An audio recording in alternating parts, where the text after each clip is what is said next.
Mangla dam Mirpur Azad Kashmir के मुकाम पर। मैं आपको बताता चलूँ कि यहाँ पर जो है ये इनका मंगला डैम का जो कैपेसिटी लेवल है 1242 फीट है, जबकि पानी का जो करंट लेवल है इस टाइम जो 1242 से अबव है। तो मंगला डैम इस टाइम जो है वो फुल आबोताब में जो है वो पानी को अपने अंदर समाये हुए है।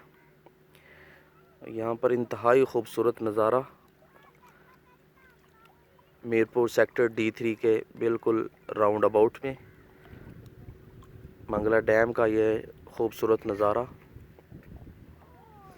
यहाँ पर कुछ लोग नहा भी रहे हैं और अक्सर लोग यहाँ पर जो है वो सैर व तफरी करने के लिए आते हैं।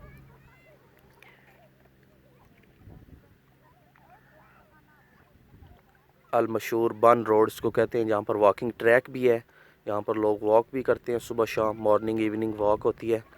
इसके साथ ही जो है वो फैमिलीज़ आती हैं इंजॉयमेंट के लिए। मंगला डैम में चूँकि पानी का लेवल जो है वो इंतहाई अप है इस टाइम और लोग यहाँ पर इंजॉय करते हैं।